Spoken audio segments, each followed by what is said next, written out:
Cesarini dizia, com muita graça, que havia 3 maneiras de viver neste mundo: ou bêbado, ou apaixonado, ou poeta. Concorda? Com certeza. Já está, a razão do Cesarini é sempre, não é? É sempre muito grande, não é? Mas há uma percentagem muito grande de loucura que eu acho que é preciso para se viver, não é? Quem não tem essa percentagem já nasceu morto. Gosto cada vez mais das pessoas. Acho que os seres humanos têm graça. Nós temos graça, de facto. Eu normalmente ouço mais o diabo, porque acho que o diabo me dá mais possibilidades.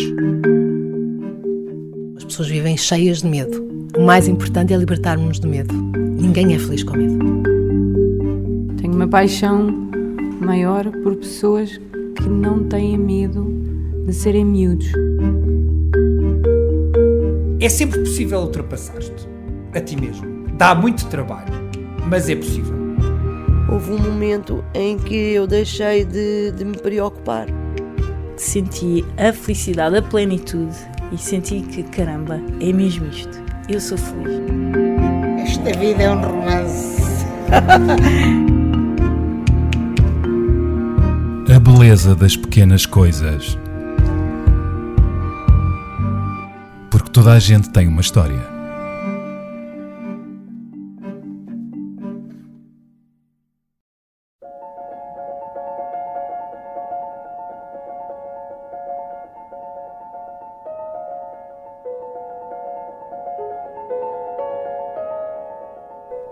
Houve uma frase que me ficou na cabeça depois de ter visto o documentário As Cartas do Rei Artur, uma obra de Cláudia Rita Oliveira, sobre o pintor e poeta Cruzeiro Seixas e a sua relação com Mário Cesarini. E a frase ecoa assim: sinónimo de vida é desencontro. E são tantos os desencontros que todos vivemos e que podiam ter sido outra coisa se acontecessem noutra altura, com outra maturidade ou sabedoria. Vivemos para errar e acertar. Faz parte. No filme sobre a vida de Cruzeiro Seixas, que ganhou o prémio do público no DOC Lisboa 2016, permanece acima de tudo uma enorme saudade do amigo Cesarini, que lhe deixou uma ferida de ausência. Nesse documentário, Cruzeiro Seixas estabelece um diálogo com o companheiro que partiu e desvela as memórias de uma vida marcada por um amor e uma amizade que começou na adolescência e sobreviveu até à velhice. Constrói-se assim o retrato, a memória e a saudade daquele que é o último representante vivo do surrealismo português, Artur Cruzeiro Seixas, hoje com os invejáveis 96 anos.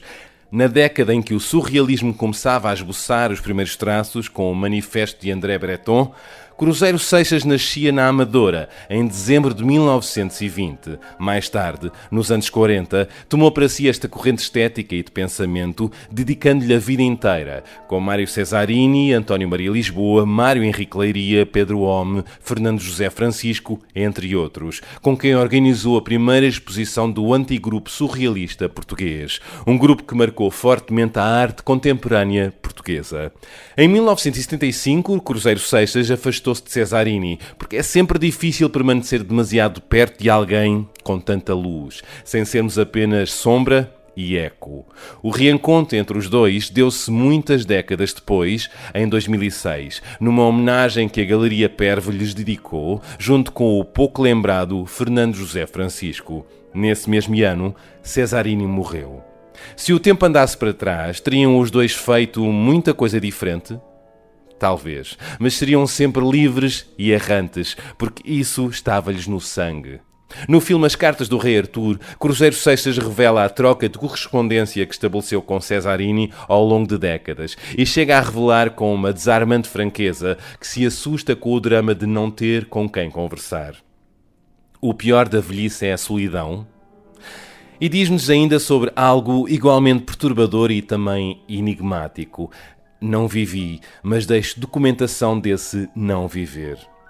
É no seu quarto, na casa do artista, onde vive atualmente, em Lisboa, onde começamos esta conversa. Para mim, uma enorme honra e privilégio. Olá, mestre Cruzeiro Seixas. Muito bonito tudo o que diz. Agradeço imenso. eu estou numa altura da vida em que já não tenho nada para dizer, está tudo feito, o que era possível fazer-se, não é? Vamos falar sobre isso, sobre o tanto que foi feito e o tanto que tem vivido.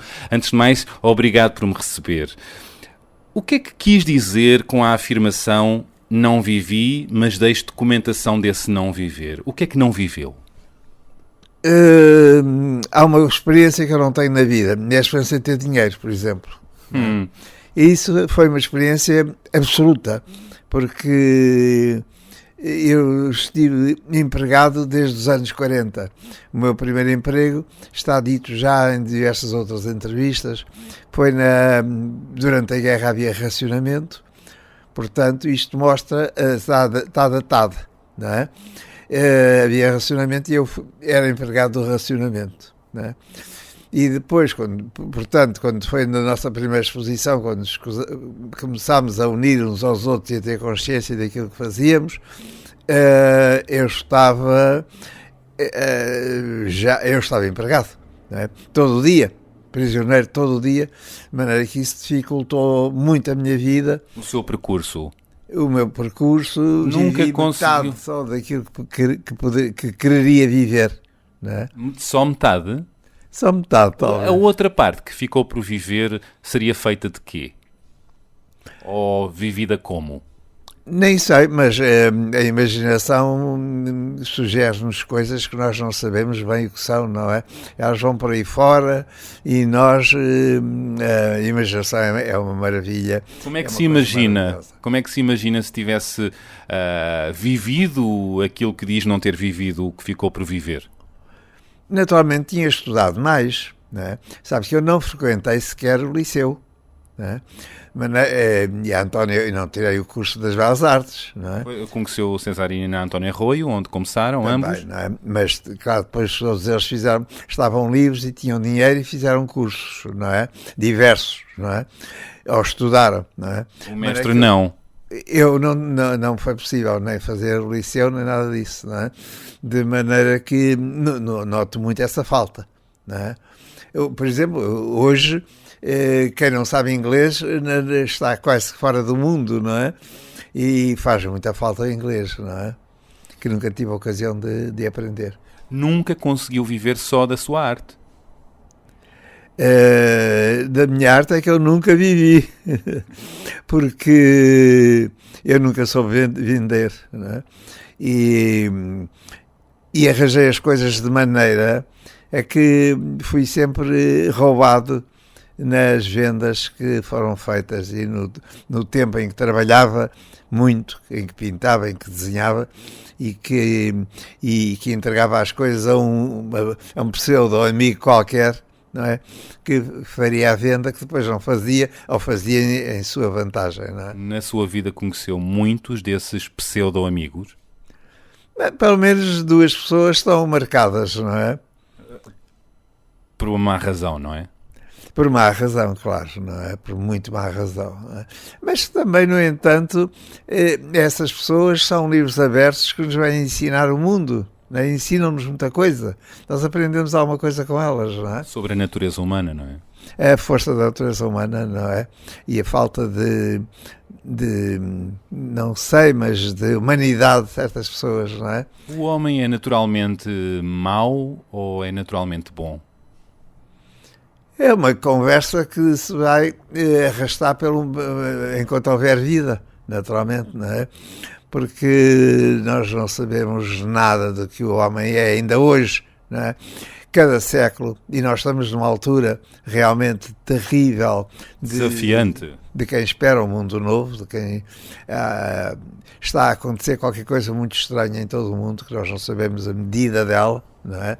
Eu, por exemplo, que já estou tão cansado da vida, por um lado queria-me ir embora, mas por outro gostaria imenso de estar cá daqui a 50 ou 100 anos a ver o que é que vai acontecer, e na tanto 50 ou 100 anos não era nada.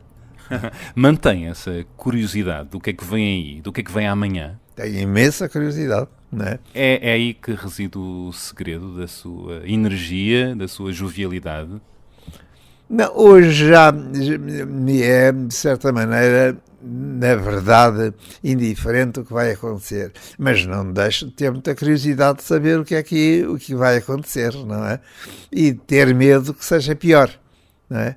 Que vá piorar em vez de melhorar. E esse medo andamos todos a ter, não é? Nós todos temos realmente muito medo, naturalmente, segundo a nossa consciência, uns mais do que outros, não é?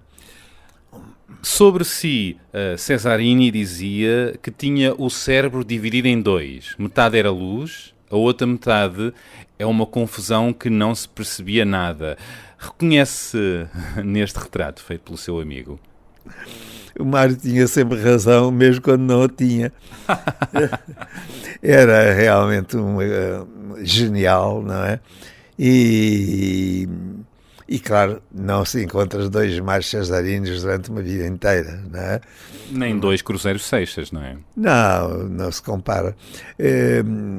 Eu sou um tipo que, não sei, mas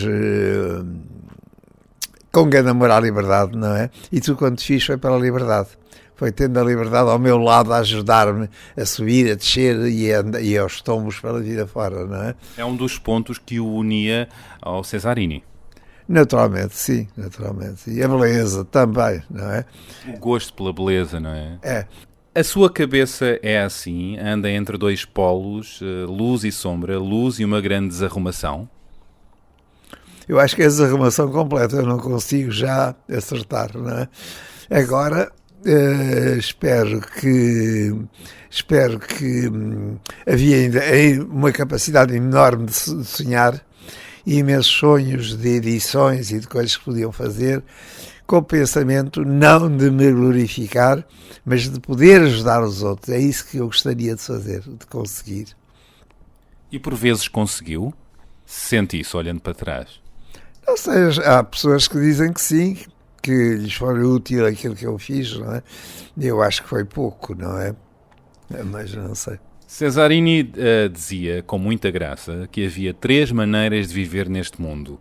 Ou bêbado, ou apaixonado, ou poeta. Concorda? Com certeza. Já está, a razão do Cesarini é sempre muito grande, não é? Mas há uma percentagem muito grande de loucura que eu acho que é preciso para se viver. Não é? Quem não tem essa percentagem já nasceu morto. Não é? Uau! Eu concordo com isso. E viveu também sempre com essa dose de loucura? Eu julgo que sim, na medida do possível, claro, porque o meu possível foi ser muito condicionado. Nós temos 2 vidas, não é? Que realmente é feita integrado dentro da sociedade em que vivemos, que somos obrigados, não me venham com histórias a dizer que eu sou completamente livre, nunca se é completamente livre, não é? Nós estamos integrados numa sociedade, quer queiramos, quer não queiramos, não é? E a minha liberdade pessoal, aquilo que eu sonho e aquilo que eu gostaria de realizar, não é? E viveu os tempos da ditadura, não é? Portanto, tempos com muito menos liberdade. Com ditadura e com não ditadura, não é? Mas é realmente ser muito difícil viver. Esta é uma sociedade organizada, não é? Que nos fecha todas as portas, que nos dificulta muito a vida, não é? A liberdade, a nossa própria liberdade, não é? Basta vivermos em sociedade para isso ser verdade. Não somos completamente livres. Não somos, não. Mesmo hoje. Pois, a liberdade é uma coisa que existe dentro da nossa cabeça, é claro, não é? No dia a dia. Em algumas pessoas não, né? Nem na própria cabeça, não é? Pois, infelizmente, não é? Essas realmente julgam que a liberdade para elas é uma coisa comezinha que vem de pequenos traços, da maneira como descem a escada ou da maneira como entram no carro elétrico, não é? Claro que a liberdade é outra coisa, não é? O que é a liberdade? Ora, isso quereria eu saber, não é? Mas, sobretudo, amarmos-nos, não é? Sabermos amar-nos uns aos outros, isso é realmente uma maneira muito bonita de caminhar para a liberdade. Soube amar na sua vida? Aconteceu-me algumas vezes, não é?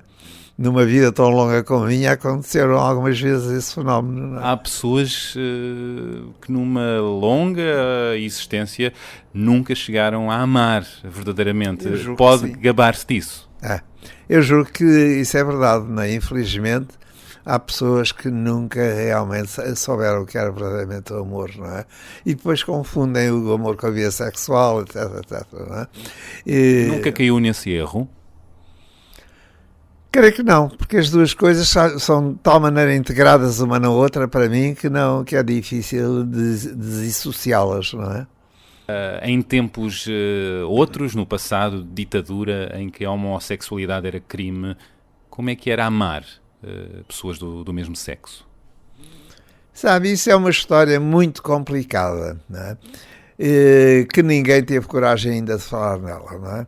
Mas eu não senti nunca que fosse reprimido no tempo da outra senhora, como se diz. Foi a homossexualidade após o 25 de Abril, enquanto o Partido Comunista esteve no poder. É? Sentiu-se mais reprimido depois do 25 de Abril? Nunca tinha sido assim. Nunca tinha sido assim. O que é que mudou, então? Porque antes era, antes era crime, não é? Era e continuou assim durante uns anos. E foi durante esse período, não é? Muito mais exagerado ainda do que era no tempo da ditadura. Não é? Uma vez chegou a ser preso, não foi? Isso é uma coisa vulgaríssima, não é? Sim, foi preso. Era uma armadilha que estava armada pela polícia, não é? Justamente nesse tempo, não é? E passei uma noite na prisão. Mas apesar de a homossexualidade ser crime nessa época, não amou menos por causa disso. Não amou menos, não deixou de viver por causa disso. Não, pelo contrário. Né? O que é realmente uma prova de vida, se eu não lutasse contra aquilo que está estabelecido, é que estava morto já. Né? A vida só se define quando lutamos contra aquilo que está estabelecido. Né? E o amor é uma das maiores forças da natureza, não é? Sim. O amor, o desejo... Principalmente o amor homossexual, evidentemente. Não é? O que é que quis dizer quando afirmou que sinónimo de vida é desencontro? A vida é feita mais de desencontros do que encontros? Pois, isso já está referido nesta dificuldade que nós temos de seguir um caminho, porque é a própria estrutura do próprio Estado que nos oprime. Não é? Nós, quer queiramos, quer não, estamos integrados dentro do Estado. Não é? Depois, nós próprios, dentro de nós, há medos, há convicções que nos vêm através de amigos, não é? Amigos entre asteriscos, não é? E que não vais por aí e vê lá, não é? Aliás, o José Régio refere muitas vezes isso, não é? Não vais por aí, dizemos amigos, não sei como é que está. Há um poema muito belo dele nesse sentido, justamente, não é? E é na gestão desses encontros e desencontros onde a vida pode ser melhor ou pior vivida? A vida pode ser melhor vivida, naturalmente, quando nós somos arrojados, não é? E fazemos coisas que a sociedade não permite, não é? Ou se escandaliza se são feitas, não é? Mas isso, está claro, não se passa só com a vida sexual. Isso passa-se, por exemplo, no campo da cultura, não é? Nós, em Portugal, estamos atrasados pelo menos 100 anos na cultura, não é? Não hoje. Hoje ainda, não é? As pessoas ainda olham para um quadro e nos riem-se, acham engraçado, não sei, a grande maioria. E percebem pouco. E não percebem nada. Ou não se interessam também. Também não querem perceber. Então, está claro, o quadro que eles gostam é uma cabrinha a passar uma ponte, não sei o que mais, e uma árvorezinha em flor. Não é? Ou o menino da lágrima. E o menino da lágrima, pois é. Esse clássico. Coisas dessas, não é?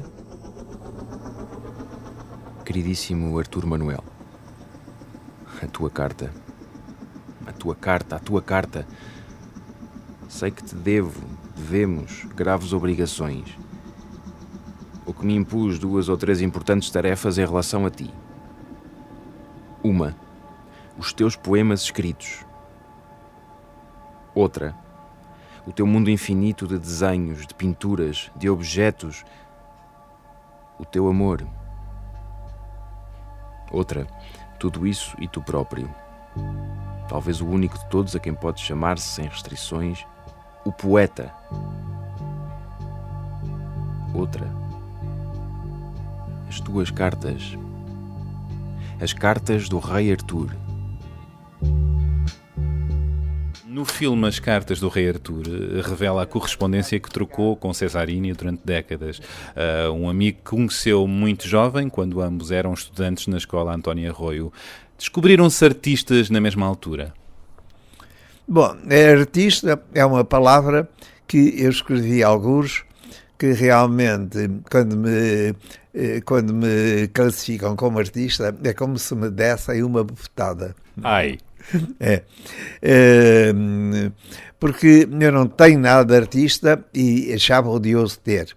Um artista é um senhor que tem um ateliê e que o ateliê é uma loja onde ele vende coisas por um preço exorbitante porque ele é um senhor artista, tem o seu teatro montado ali dentro. Há uma presunção ligada.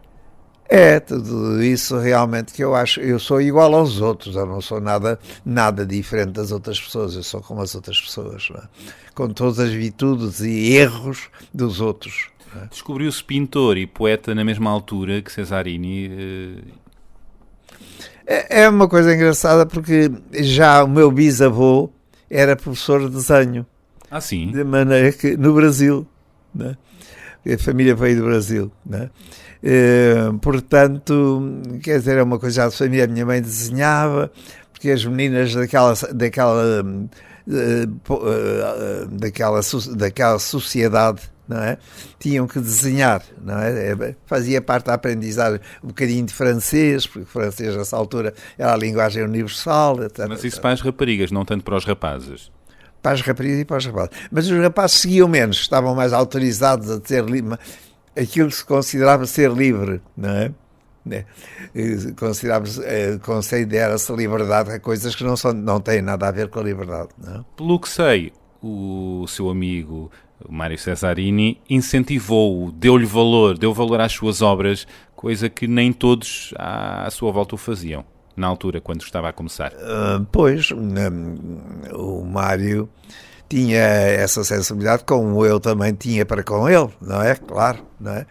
Eu, desde o princípio, que o identifiquei como sendo realmente também um rapazinho excepcional, não é? O Mário tinha 16 anos e já me assombrava, não é? Ele já tinha lido tudo, não sei onde, na barriga da mãe, naturalmente ainda, não é? Mas porque realmente ele tinha já uma formação extraordinária, sempre, não é? Já havia ali o gênio. Conhecimento, sim. O Mário era dotado de qualquer coisa muito extraordinária, que eu não tinha de maneira nenhuma, de maneira que ficava de boca aberta, apesar de ser mais velho que ele, não é? Quantos anos? Acho que 2 ou 3 anos. Mas como é que era o Cesarini com 16, 17 anos? Era esse miúdo que sabia tudo já. E capaz de quê? Que sabia tudo, que me indicava os livros que eu devia ler, que me fazia, que era uma revelação, não é? O Mário era uma revelação apaixonante, verdadeiramente apaixonante, e bonito ainda por cima, não é? Isto de dizer que era bonito não quer dizer que tivesse havido nada entre nós, nunca houve nada muito importante entre nós do ponto de vista sexual, como as pessoas poderão julgar, não houve, não. Houve uma pequena paixão entre vocês? Uma paixão que era mais intelectual do que outra coisa, não é? E pela sabedoria dele, por aquilo que ele demonstrava ser superior, não é? A toda a gente que estava por ali. E digamos que António Arroio era nessa altura um ninho de rapazinhos que eram promessas, não é? Todos eles excepcionalmente cultos, não é? Desde cedo, não é? E com uma grande tendência pela sua sensibilidade e pela sua ânsia de estudo, naturalmente, de vir a fazer um lugar no mundo intelectual, não é? Nessa altura, com Cesarini e outros colegas, camaradas, formam o movimento surrealista em Portugal. Como é que isso aconteceu? Como é que foi vivido entre vocês? Como sempre, foi por intermédio do Cesarini, evidentemente, não é? Ele já tinha encontrado não sei que livros e não sei que papéis e não sei que coisas. Tomara conhecimento do André Breton? Sim, já tinha, não sei como, porque naquela altura era difícil coisas chegarem a Portugal, não é? Mas ele já tinha apanhado aqui e ali, não sei, dentro da cabeça dele, não é? E ficara fascinado. E já tinha realmente uma diretriz nesse sentido, não é? E depois foram os livros que fomos apanhando aqui e ali. Nessa altura era muito difícil. Eu lembro que um dos livros dos manifestos do Breton parece-me que veio no fundo de uma mala, metido no forro de uma mala do O'Neill, que foi de nós todos um dos primeiros que veio a Paris. Ai sim, bem escondido, refundindo.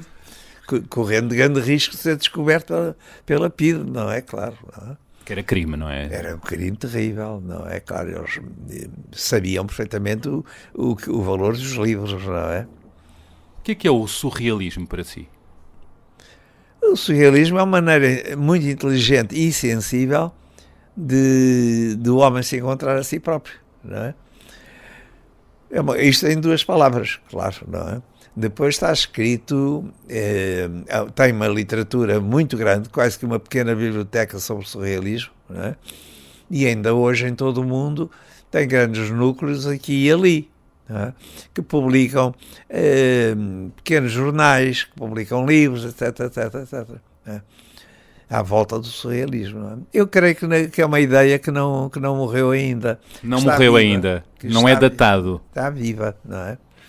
Está viva. E que pode ser útil à sociedade presente ou à sociedade futura mesmo, não é?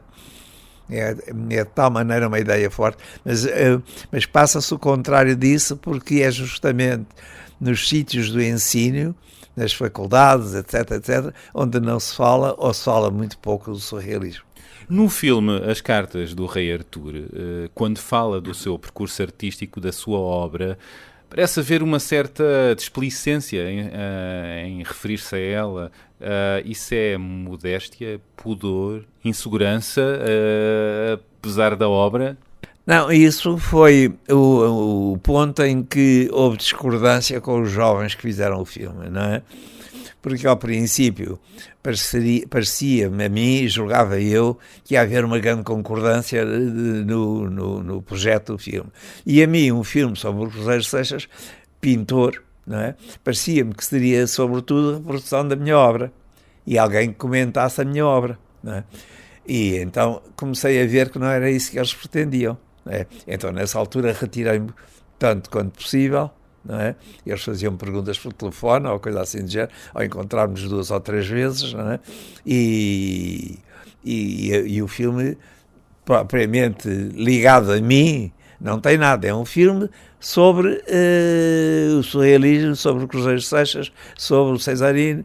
E aquela correspondência entre vocês, não é? Que acaba por ligar o filme. Que afinará a curiosidade das pessoas nesse sentido, não é?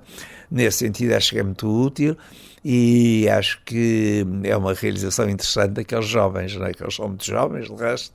Gostou de se ver no filme? Gostei e, sobretudo, parece, eu vi 2 vezes ou 3 e parece-me que há uma adesão da parte das pessoas ao filme, não é? Isso é verdade, e ganhou o prémio do público no DOC Lisboa 2016, o ano passado. Gostaria de estar lá todos os dias a ver como é que o público reage, não é? No outro dia foi um bocadinho desconsolador, porque me falaram no Porto de uma sessão em que haviam jovens que se manifestaram muito como homossexuais, não é? De uma maneira desagradável, aos beijos, ou não sei o que, a fazer um pequeno escândalo seu. Não é? E isso não é nada aquilo que está de acordo com o meu filme, com o filme, não é? Não, o filme não tem nada disso.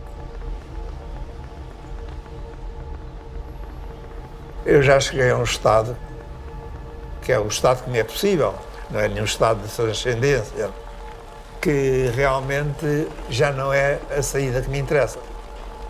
Interessa-me o labirinto em si. Em toda a minha vida tem sido andar a bater com as cabeças dentro desse labirinto. E não propriamente procurar a saída. A saída, quando descobrimos, passamos para outro labirinto. O que passa no filme, além da sua obra e da obra do Cesarino, essa vossa ligação, essa sensibilidade que vos uniu, É a saudade, parece que há, acima de tudo, uma enorme saudade e um amor que sentia e que sente por Cesarini. Dizem que saudade é uma palavra portuguesa, não é? Há o fado, etc, essas coisas todas. Naturalmente há uma saudade de um outro mundo e a imaginação é saudade, não é? Mas é saudade de coisas que não nos foi possível fazer, não é? De maneira que isso, com certeza, que há, e será talvez muito português, apesar de tudo, não é? O que não quer dizer que nós não tenhamos grande aceitação, amigos, alguns interessantes, e que têm permanecido amigos desde há anos, por exemplo, na Holanda, não é? No grupo surrealista holandês, etc. Figuras do grupo surrealista do Brasil, etc, etc, por aí fora, a gente realmente... Olha, este, por exemplo, é um checo. Estava a apontar para um quadro aqui na parede. Por trás escrito homenagem a Cruzeiro Seixas. Ainda sobre o filme, há arrependimento desse corte que às tantas acontece na vossa ligação entre si e o Cesarini? Esse arrependimento é tanto arrependimento como o contrário do arrependimento, não é? Porque isso permitiu que ele fizesse a vida dele, evidentemente, e eu fizesse também a minha, não é? A dado momento foi inevitável essa separação. Era inevitável. Porque ele tinha muita luz e à sua volta... Ele gostava de ter um público à volta dele, não é? A aclamá-lo constantemente, eu não é? Eu detesto estar com muita gente, não é? Não percebo nada do que dizem e fujo, não é? Mas é que nisso, daí para diante já éramos completamente diferentes, não é? Se ele fosse vivo agora, havia algo que ficou por lhe dizer, que lhe diria agora? Tudo, está tudo por dizer, não é? Você falou numa coisa que eu não posso falar, eu não posso sentir sem grande emoção. Se ele fosse vivo, que abraço seria o nosso. Faz muita falta ainda. A saudade de quem parte e que nós gostamos fica sempre connosco, não é? E essa memória. Cesarini dizia no filme Autografia, o filme de Miguel Gonçalves Mendes, realizado em 2005, que o amor é o único contacto que temos com o sagrado. Concorda? Completamente, claro. Não é? O amor é uma coisa superior, não é? Quando consegue realmente ser amor, não é? Quer dizer, há um momento em que duas pessoas se cruzam na rua, por exemplo, e há um toque no olhar. Isso é uma coisa genial. É mágico, é então, o tal sagrado. É. Esse momento desse toque que nós sabemos que aquela pessoa tem qualquer coisa a ver connosco, não é? E nós com ela, não é? É uma coisa rápida, de um milésimo de segundo, não é? Mas é o suficiente. Isso é sagrado, não é? É uma coisa linda. Eu repito a pergunta que foi colocada a Cesarini. Quem é que amou mais na vida? Sabe? Bom, naturalmente, o Cesarini foi uma das pessoas mais amadas por mim. Também os meus pais, que realmente me deram sempre, só encontrei apoio da parte deles, não é? E exemplo de viver elegantemente, sem dinheiro, mas sempre elegantemente e sempre com respeito pelos outros, não é? E isso devo-lhes isso, não é? Uma fase marcante na sua vida é aquela passada em África, onde viveu durante 14 anos com os seus pais, não é? O que é que fica na memória de mais forte desses tempos? Quer dizer, o descobrir como é que a gente tinha direito à liberdade, não é? Que era uma coisa horrível ver milhares de pessoas, não é? Ou milhões, não sei, não é? Mas completamente escravizadas. Vivia-se a escravatura, não é? Havia os brancos e os pretos, não é? Escravizados. Os pretos, estou a referir aos pretos, não é? Que viviam completamente escravizados, não é? Como escravos a apanhar em pancada sempre que se aprecia um branco por qualquer razão, não é? Eram sempre eles que eram os ladrões de tudo, não é? quando os grandes ladrões eram os brancos que estavam ali a roubar, não é? E que estavam na terra deles, não é? E eles estavam na terra deles, não é? E viviam miseravelmente, não é? Sei que há uma imagem que conta que quando o barco, quando chega à África e o barco atraca, uma das primeiras imagens que tem é justamente de uma fila de homens pretos, claro, não é? Velhos, de maneira geral, amarrados pelos pés uns aos outros, não é? E o que era uma coisa realmente detestável, não é? E insuportável, não é? Verdadeiramente insuportável. O que é que sentiu ao ver aquilo? Era algo que não imaginava possível. Era uma coisa que eu não podia sequer imaginar, não é? De maneira que está claro, foi um princípio de uma grande revolta que depois consegui contagiar diversas pessoas. Aliás, organizei lá 2 exposições nitidamente, a segunda principalmente, não é? Mas de cunho libertário, não é? Nessa segunda, tendo como auxílio o Alfredo Margarido, que foi posto fora daquela coluna, daquela província ultramarina de Angola, que era como Salazar designava as colónias, não é? Província ultramarina. Para além desse lado mau de exploração que se vivia, não é? A vida era boa em África? Os dias eram feitos de quê? Os seus? A mim não foi nem boa nem má, porque eu não tive nada mais do que aqui, não é? Eu, quando me quis ir embora porque havia a guerra, não é? E era preciso tomar partido nessa altura, e eu não podia entrar, não podia nem queria entrar numa guerra, não é? Seja lá o que for, não é? Foi realmente muito chocante ter conhecimento, estar ali e não ter... os meus empregos foram sempre de maneira a ganhar o mínimo possível, só para me manter e só para a gasolina e só para andar a África de Angola de extremo a extremo, para ter conhecimento bem certo daquilo que se passava. Nesses tempos escreveu muitas cartas a Cesarini, de quem sentia muitas saudades. Ele escrevia muito também, não é? Nós mantivemos sempre muito, e de vez em quando ele pedia-me desenhos para fazer, para ilustrações, para livros que se iam publicando cá, não é? E isso foi um grande estímulo, porque eu nunca tinha aprendido a desenhar à pena, por exemplo, não é? E o Mário um dia pediu desenhos para um livro, não é? Que ia ser editado, um livro dele que ia ser editado, não é? E tens que os fazer, né? Tens que os fazer. E eu fiquei muito aflito, acho que passei ali 2 noites sem dormir, não é? Como é que eu vou fazer desenhos para um livro? Não faço ideia nenhuma, não é?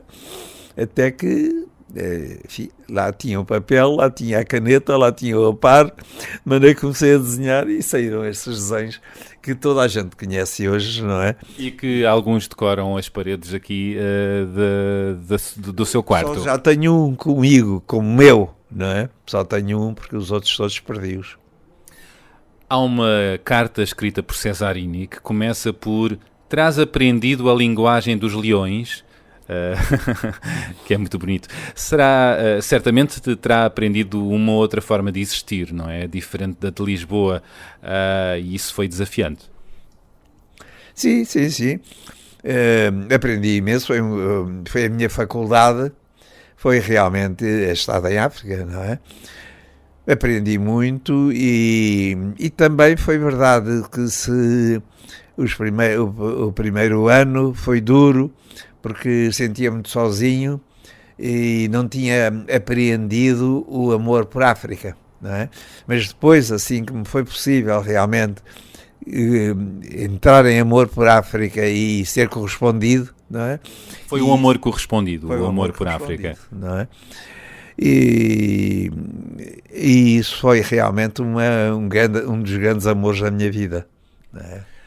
Julgo que Cesarini comentara em jeito de crítica: enquanto nós vamos para Paris, tu vais para a África. Com quem ele foi com tantos outros. Porquê que escolheu a África? Não escolhi, eu precisava de um emprego e estava desempregado. E morava no meu prédio um senhor que era funcionário superior da Companhia Nacional de Navegação. E encontrei-o na escada e pedi-lhe: Teve de ser. Arranjou-me um emprego, não sei o que mais, e o senhor disse, tá bem, e arranjou-me um emprego. Pronto. Foi uma forma de se dar à vida, portanto não podia dar só o luxo de partir para Paris, porque não tinha dinheiro para isso. Eu não tinha dinheiro para ir para Paris, eu tinha lá dinheiro para isso. Não Já na altura Cesarini tinha... Os meus pais, não tínhamos dinheiro para isso. E foi isso que moldou também um certo percurso seu, biográfico. É possível que sim, tudo foi moldado realmente também muito, felizmente, para essa falta de dinheiro. Não é? Eu nunca me foi possível realmente estar... Se há censuras, com certeza que há, de certo comportamento do Cesarini, não é? Eu acho que ele esteve a perder tempo, o tempo esteve em Londres, esteve a perder tempo, o tempo que andou a viajar pela América... Não é? Daí não resultou nada de interessante. Não é? Acha que perdemos tempo a viajar? Ou não. Há quem ache que ao viajar nunca perdemos tempo. Nunca perdemos tempo. Agora, realmente, claro, se olhar ao surrealismo e se olhar realmente à continuidade daquilo que era necessário fazer... Não foram tempos tão produtivos. Acho que foi tempo perdido, não é? Essas viagens que o Cesarini fez. De resto, pagou uma viagem a Londres para eu ver Londres, não é? Para eu para me integrar. Eu não gostei nada de estar em Londres. Não gostou? Não. Então, porquê? Não. Eu gosto mais de Paris. Eu sou mais antigo, não é? Mais clássico, então, nesse aspecto. Sabe, estas coisas são de modas, não é? Há modas, não é? No meu tempo, Paris era o centro do mundo, não é? Centro geográfico até, não é? E hoje não, hoje realmente é moda Londres, as pessoas são doidas por Londres, não é? Daqui a um tempo as pessoas são doidas por Nova Iorque ou por não sei onde. Já são, não é? E já são, não é? Ainda sobre a África, no filme conta uma paixão que viveu com um rapaz e que terminou porque ele o encostou à parede, entre aspas, ou viveria com ele ou com os seus pais. Escolheu os pais. Disso não se arrepende. Não. Apesar do amor ter terminado. O amor terminou, mas tinha sido um amor tão intenso que realmente foi bonito assim, não é? Foi natural. Cada um de nós foi à sua vida. Ele morreu muito jovem. Pouco depois morreu muito jovem. Era mais novo que eu e morreu muito jovem, enfim. E acabou. Há desenhos dele, não é? Muito interessantes, que era engraçado, seria interessante, não é? Isso é uma das grandes faltas aqui neste país. Era um editor a sério que editasse realmente álbuns de alguma pintura que se fez aqui. Não é? Não há. Regressou a Lisboa, depois de África, dirigiu a Galeria São Mamede e revelou artistas como Paulo Rego ou Mário Botas. Esses tempos também foram tempos interessantes, estimulantes. Apaixonantes, não é? Foi apaixonante. Esse tempo da Galeria São Mamede, o dono da galeria, o Pereira Coutinho Pai, deu-me toda a liberdade e foi possível realmente montar exposições numa posição absolutamente aberta contra a teoria dos géus de França, não é? De maneira que as pessoas que eu apresentava eram aquelas que ele não gostava, não é? A Paula Rego fez lá as primeiras exposições, de resto, num dos livros dela em inglês, vem isso, ela escreveu mesmo isso, não é? Que foi o Cruzeiro Seixas que ela lançou. E isso enche-lhe de orgulho? Tenho, porque ela é muito boa artista, não é? Depois o nosso relacionamento não se tem mantido tão caloroso como naquele tempo, mas o tempo decorreu e hoje ela é uma grande artista internacional e vive sempre em permanência em Londres, não é? De maneira que está claro, é natural que não nos encontremos tanto quanto nos encontrávamos. Mas aprecia-lhe a obra e o gênio, não é? Sim, e ela diz que fui eu que a ajudei muito, não é? Ela mantém essa afirmação. Como é que a conheceu, a Paula Rego? Já não lhe sei dizer propriamente como é que a conheci, mas encontrávamos muito, éramos muito amigos, eu ia muito almoçar à casa dela ao Estoril, não é? E também ela nessa altura era casada com um inglês, com o Vic, que era muito bom rapaz, também bom pintor. E o grande amor da vida dela? Não é? Foi um grande amor da vida dela, agora tem outro, não é? Claro, não é? Mas o Vic morreu, mas éramos muito amigos. Nós os três éramos muito amigos. Quer dizer, há uma história engraçada. uma das vezes que lá fui almoçar a casa, à Estoril, a casa de jantar está dividida por um grande vidro que vai desde o teto até ao chão, não é? E ela sentava-me sempre à direita, e eu, para dizer alguma coisa, perguntei-lhe: Paula, para que é que o seu avô fez este vidro? Foi o avô que fez a casa, não é? Para que é que o seu avô fez este vidro? Diz, disparate. Ela fala assim, não é? Disparate do meu avô. Pôr ali passarinhos, imagino que disparate, não é? E eu então perguntei-lhe: e a Paula o que é que punha? Porcos! É com estas coisas que ela deixa as pessoas espantadíssimas. Lá está. Muito humor, e também esse humor se nota na obra dela, não é? Humor negro, não é? Mas, negro e de tantas outras cores, não é? O humor aprecia o humor nos outros. Sim, com certeza, não é? Uma grande parte da vida tem que ser vista para o humor negro. Se a virmos com o humor de outra cor, não resulta, não é? Não dá, não é? Porque não, por mais que se estique, não dá. Não é? Ainda hoje vê a vida com humor negro? Pois, acho que sim, acho que tanto quanto é possível, não é? Realmente é muito difícil hoje analisar a vida, porque a vida está num momento de tal maneira de impasse, não é? Que nós não sabemos bem que é. Hoje as pessoas tomaram de muita gente nova, tomou como exemplo a aldrabice, não é? E vive de aldrabices, não é? Os exemplos vêm de cima, não é? E tomaram e vivem, eles não percebem que estão a prejudicar-se eles próprios, não é? E que estão a perder o seu tempo, não é? Porque realmente com aldrabices ninguém faz nada a sério na vida, não é? Mas vamos lá ver o que é que isto resulta daqui a 50 ou 100 anos, não é? O que é que vai acontecer. Cesarini disse no fim da vida que tinha saudade dos tempos passados nos cafés e nas ruas, que era onde escrevia, e completava: há muito tempo que não estou cá. Reconhece-se nisso, nessas palavras? Bom, eu nunca frequentei cafés porque eu não tinha nem dinheiro nem tempo. Quer dizer, quando os outros andavam pelos cafés, eu estava no emprego. Não é? Mas é que essa coisa, esse mito que os artistas intelectuais têm de ter vivido ou ter feito uma parte da sua obra nos cafés, comigo não aconteceu. Não foi o seu caso? Não foi o meu caso. De maneira que está claro, é completamente diferente. Era engraçado que as pessoas tomassem realmente a sério a minha posição, que é completamente diferente da dos outros, não é? Porque realmente eu estive sempre preso no emprego, não é? Mas com uma cabeça livre. O que acontece e é curioso, é que uma grande parte destes desenhos, destes e de outros, não é? Eu fiz nos empregos, dentro da gaveta, não é? Escondido do chefe, não é? Nas horas de trabalho, portanto, entre tarefas. Nas horas de trabalho. Seja nas galerias ou na galeria onde trabalhava? Não, na galeria tinha tempo livre, não é? Na galeria eu levava livros e lia, não é? Agora, nos outros empregos do Estado, os empregos chatos, a tal intendência dos abastecimentos durante a guerra, e outros empregos que tive realmente muito aborrecidos, muito chatos, muito burocráticos, não é? Era isso que eu fazia, uma empresa de construções, por exemplo. Tive mais diversos empregos. Não é? Fez um pouco de tudo, para ter é? O salário, não é? Para ter um ordenadinho para não morrer à fome, já agora.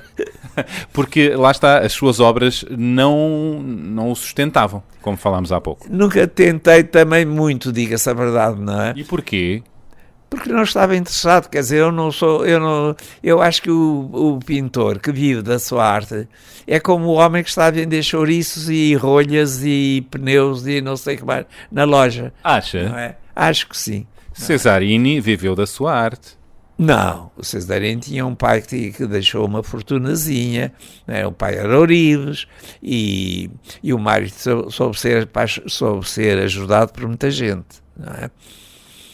De maneira que não se compara, não temos comparação nesse ponto de vista, não é?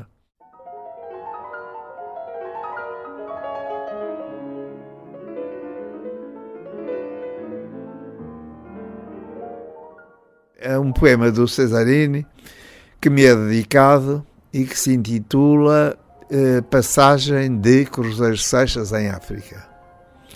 E o texto é o seguinte: este é o segredo para todos os usos: rapto, desobediência, exaltação e morte. É apenas isto. Não é? Seria interessante dizer a data, mas olha, não sei a data de cor. É um poema muito bonito, não é? Misterioso, como as coisas todas do Mário, não é? Mas tem palavras que eu gosto muito: desobediência, exaltação, e a morte também estou à espera. Calmaria, com toda a calma.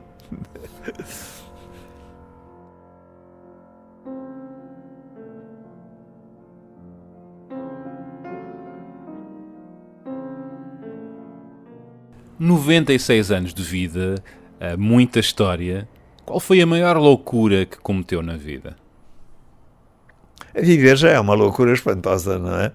É a maior das loucuras. Agora, porque está claro, uma das coisas realmente que eu acho que é uma morte natural é o suicídio, não é? Nunca calhou realmente, até agora, que usasse esse processo, não é? Mas de toda a maneira é uma coisa apaixonante, não é? A ideia de suicídio, não é? Nós acabarmos quando queremos acabar.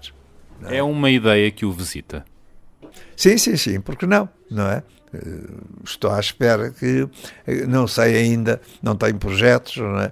E não sei o que vai acontecer daqui para o futuro, mas com 96 anos eu sei lá o que vai acontecer amanhã, não faço ideia nenhuma. Mas eu perguntava-lhe qual foi a maior loucura que cometeu na vida. Conte-me uma. Talvez esse amor que referiu lá atrás, não é? Que em África. Nós conhecemos, sim, mas esse amor já ia de cá de Portugal, não é? E conhecemos muito jovens, não é? E amámos-nos perdidamente, não é? Amávamos tanto que passávamos noites na Costa da Caparica debaixo de uma figueira, não é? Ah, é? Não tínhamos dinheiro para hotel, para quarto, para cama, e passávamos a noite abraçados debaixo de uma figueira nas dunas na Costa da Caparica, não é? Como era dunas bonito. são como divãs, como cantavam depois o GNR mais tarde. Realmente aconteceram coisas muito bonitas, mesmo depois noutras ocasiões da vida, não é? Mas aconteceram coisas muito bonitas. Felizmente tem muita vaidade nisso, sabe? Tem muita vaidade nas paixões que viveu. Tenho. Na maneira de contatar as pessoas, de as encontrar, sozinho sempre, não é? Nunca andei com gente atrás de mim a tomar conta de mim e não sei o que mais. Não, sempre sozinho, não é? E o tal olhar que aparece na rua de repente e que nós daqui a um bocadinho estamos na cama ou estamos a declarar quanto nos amamos, não é? E isso realmente é muito bonito. Sente mais orgulho na sua obra, nas suas criações ou nos amores que viveu? Eu acho que uma coisa faz parte da outra, não é?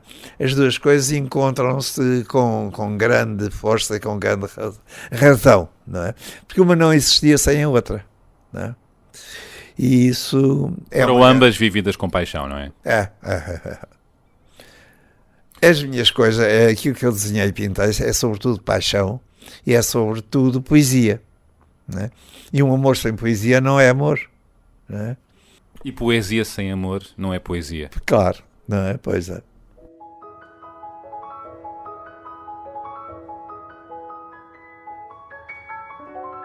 Vive aqui rodeado de muitos objetos aqui no seu quarto. Sim, isto é o que me resta da minha gente, não é? E eu tenho uma necessidade muito grande de ter isto, não é? Porque à falta de pessoas tem coisas, não é? E estas coisas são pessoas.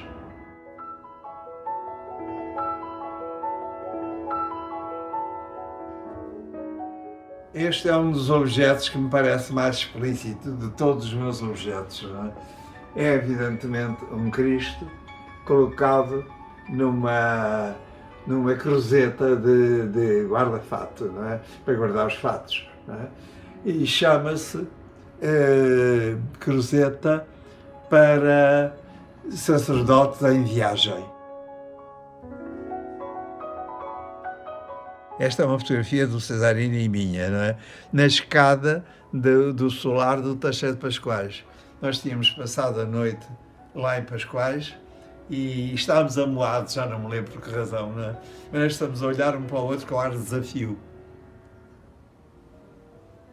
Bons tempos.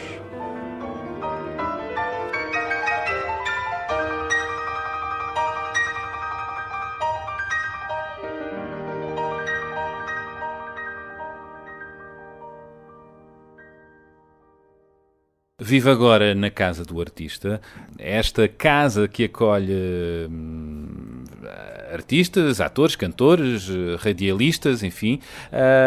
Como é que são os seus dias aqui? São muito tristes, porque não encontro ninguém com quem conversar. Pois, isto que eu referi há pouco, há solidão agora aqui. Muito grande mesmo, não é? Não encontro com quem conversar e passo os dias sozinho, com o acréscimo de estar praticamente cego, não poder ler uma linha, não é? E não ter quem me venha ler, a não ser uma jovem, mas de borla, não é? Vem uma jovem? Vem uma jovem, uma vez por semana ou 2 vezes por semana, ler um bocadinho, não é? O que é que lhe pede para ela ler? O que é que eu posso exigir de uma pessoa que realmente não é quem não pago? Muito pouco, não é? De maneira ela lê-lhe o quê? Lembro coisas que me chegam constantemente. Olha, por exemplo, agora tive uma oferta de 2 livros, de 2 catálogos da exposição do Bosque que está em Madrid, no Prado, não é? Que é uma exposição verdadeiramente apaixonante, acho eu. Tive imensa vontade de a ver, não tive dinheiro para a vir visitar. E 2 amigos espanhóis, não portugueses, não é? Quero repetir, espanhóis, mandaram-me catálogos dessa exposição. Os catálogos são enormes, são catálogos lindíssimos. Não é? Ainda tem amigos vivos dessa qualidade? Apesar de tudo, não é? E não consigo quem leia. Não, quer dizer, quem me leia é muito difícil, de vez em quando leio um bocadinho, não é? E eu estou ali com o catálogo diante de mim, enorme, não é? E sem poder ler é uma coisa desesperadora, não é? Quais são os seus prazeres hoje? Os prazeres é uma coisa que eu já não tenho há muito tempo, não é? Mas quando eu recebo, olha, por exemplo, ter esses amigos espanhóis que mandaram esses catálogos. As cartas são sempre um prazer receber. As cartas, não é? Há um amigo brasileiro, por exemplo, que me escreve e que até publicou um livrinho sobre as cartas que eu lhe escrevo, lá no Brasil, não é? E coisas assim, que vêm de vez em quando e que são realmente apaixonantes para mim, neste vazio enorme que é a minha vida hoje, não é? Sem ver, não é? Não vejo nada, não é? E tenho a idade que tenho, claro, não é? O pior da velhice é a solidão. A solidão é terrível, não é? A solidão é terrível. É? Quando não somos nós a conquistá-la, claro, não é? Quando somos nós a conquistá-la, é um dever nosso, não é? Saber conquistar a solidão é das coisas mais difíceis e mais belas que há. Agora, realmente, quando ela é obrigada, é muito mau, não é? É como estar preso, não é? O que é que faz um preso numa cela, não é? É terrível. Falemos de música. Tem músicas da vida. Contou-me que o Cesarini lhe deu a conhecer, por exemplo, Ravel, é verdade? O Mário gostava muito de Ravel, não é?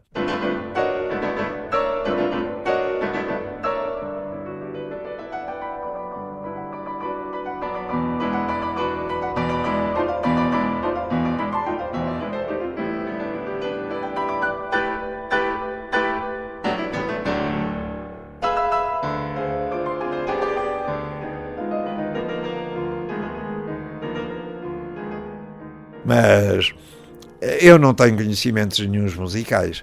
Simplesmente o Mário tinha muitos ao princípio, principalmente quando era mais novo, não é? Depois também passou.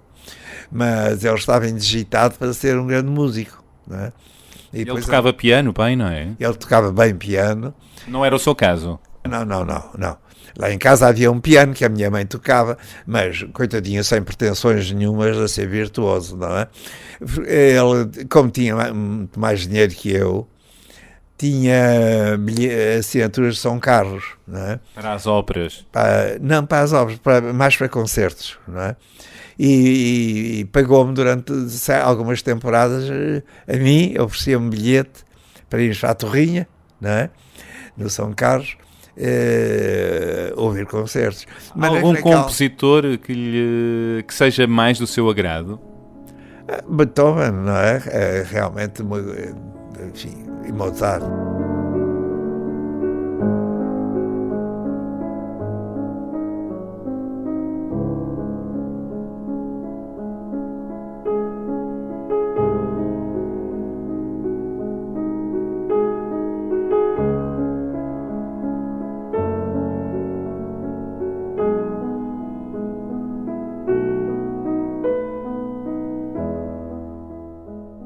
Aqui no quarto não houve música, a música não o acompanha. Na televisão, mas aquilo, né, a música é para se ouvir com os escutadores, ou para se ouvir na orquestra mesmo, não é? Ao vivo. Intermédio de gravações e não sei o que mais. Falava há pouco da sua energia, da sua jovialidade, da sua curiosidade pelo dia da manhã. Tem medo da morte? Não tenho medo nenhum da morte. Não tenho. Sabe, realmente... Essa história bonita de nós irmos para o céu, para o inferno, não sei o que mais, não me toca nada. Não me toca. Não é? Mas eu já andei tanto por céus e por infernos cá para este lado, não é? Que já agora mais uns milhares de anos pelo céu ou pelo inferno são indiferentes. Andam mais pelo céu ou pelo inferno aqui embaixo? As duas coisas, não é? A vida é isso, a vida não, é múltipla, não é? De maneira que há um encontro realmente entre as duas coisas, as duas são apaixonantes, não é? Depois de tudo, quando a experiência de um homem, quando nos traz a experiência de uma vida, não é? A conclusão, o que eu lhe direi é que realmente a vida é apaixonante, não é? A vida tem sido boa para si? Muito difícil, como saber tudo isto que já está falado, não é? Muito difícil. Agora, não sei, era-me difícil trocá-la por outra, não é? Não vejo assim ao pé de mim ninguém que eu gostasse muito de ser ele, não é? De ser essa outra pessoa, não é? Ou são artistas, ou são aqueles que se julgam artistas, não é? Entre asteriscos, não é? Ou intelectuais, também não podia ser de maneira nenhuma, porque a minha vida não me permitiu realmente ser um intelectual, não é? De maneira que não vejo assim nada que eu pudesse ter feito e que não fiz, sendo eu o Artur Manuel Rodrigues do Cruzeiro Seixas que sou, não é? No campo da ideologia, isso era lindo, endireitar o mundo, mas claro, nós vemos tanta gente que quis endireitar o mundo e não conseguiram nada, não é? São centenas de homens ao longo da história que conseguiram endireitar o mundo e às vezes fizeram cada borrada, não é? Pior ainda do que estava, não é? Como é que gostaria de ser recordado? É como um homem, não é? Como uma pessoa, um ser humano, passou, não é? Passou por aqui, fez o que pôde, não é? E não espero mais nada do que isso, não é? Se houver pessoas realmente que sejam capazes de ler aquilo que desenhei e pintei e escrevi, ótimo, não é? É ótimo, porque parece-me que não tenho nada a esconder, não há nada de vergonhoso naquilo que fiz, não é? Não roubei ninguém, não fiz mal a ninguém de propósito, não é? Se fiz foi sem querer, não é? E foi, em todo caso, uma experiência humana profunda. Obrigado. Foi um enorme prazer. Você conseguiu fazer uma coisa tão comprida que eu não esperava de maneira nenhuma.